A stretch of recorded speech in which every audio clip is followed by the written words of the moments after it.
अपन लेखनी चलावत हुआ कैसे अरे समैया से गईले छोट बड़े खारी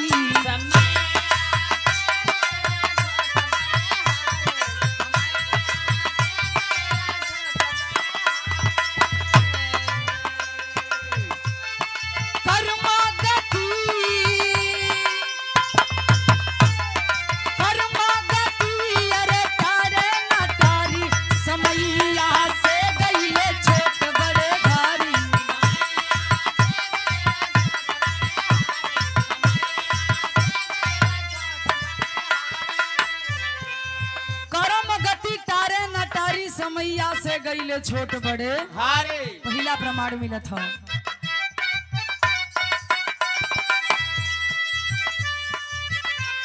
अयोध्या के राजा हरिश्चंद्र दानी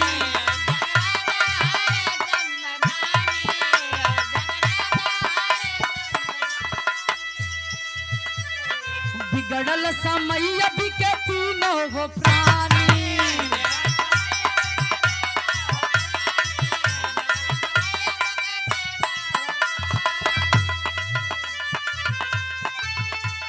राजा से बन गए भिखारी ये भैया समैया से गईले छोट बड़े खारी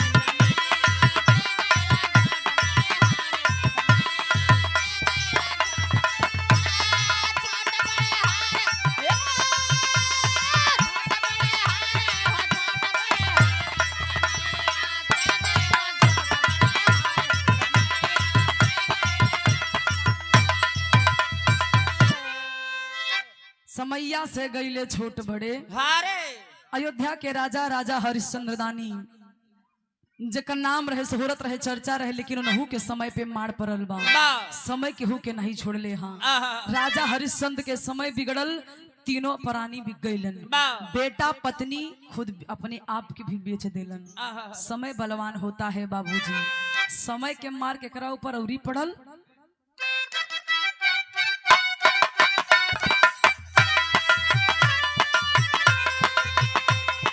दशरथ पे पड़ली समैया के मार हो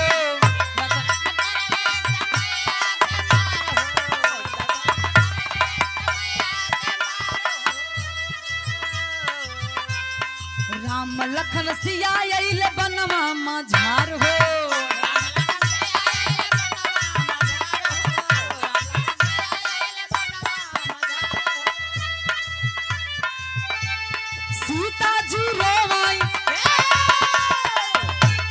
सीता जी रोवाई लंका मझारी समैया के गईले छोट बड़े हारी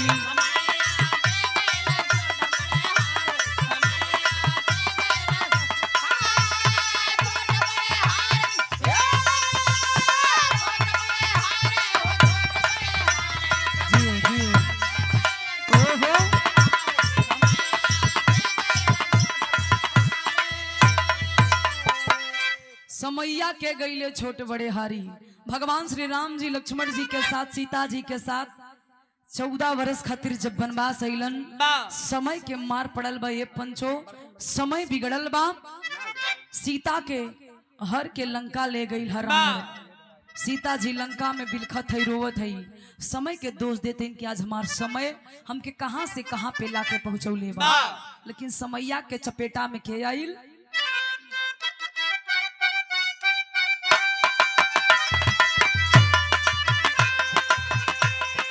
पांडव के बिगड़ल बा जबकि समैया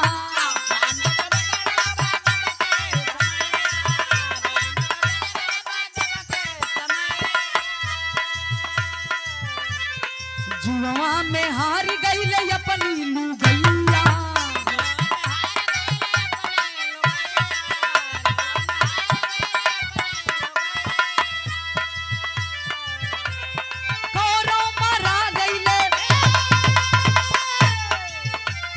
कौरव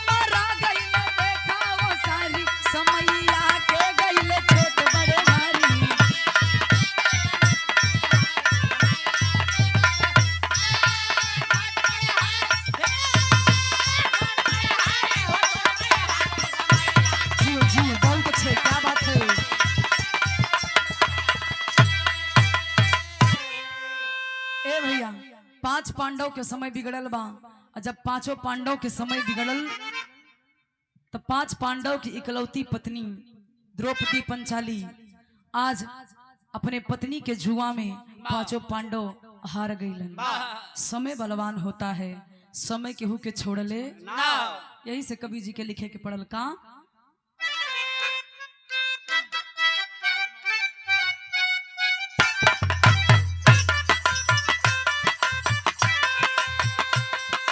दुनिया के मालिक है कुंवर कन्हैया,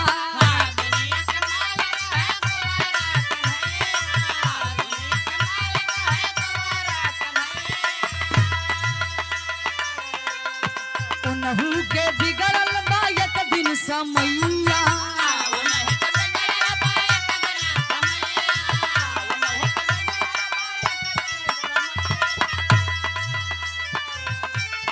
मारे घबड़वा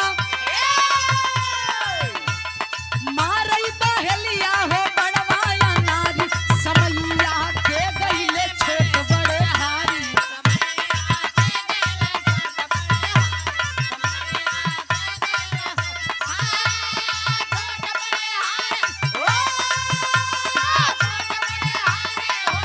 सही हो।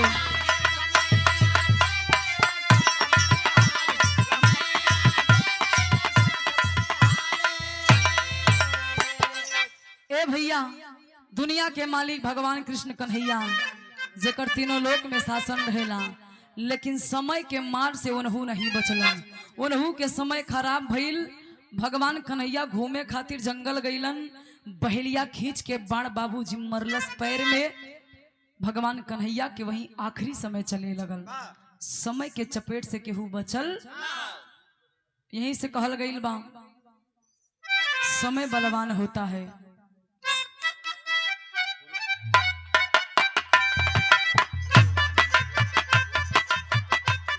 कहल गईल हम पुरुष बली न होत है, समय होत बलवान।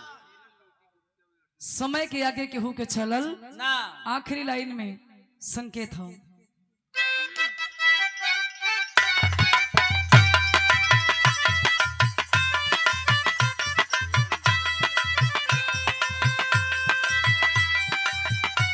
कहना हो गुरु गणेश राम लाल समय बलवान हो।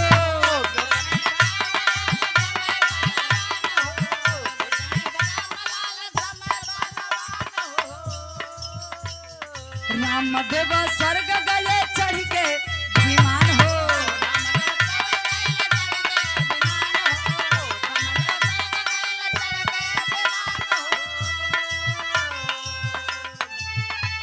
और ज्योति गया कभी, और ज्योति गया कभी, अरे सतगुरु पुजारी समैया से गईले छोट बड़े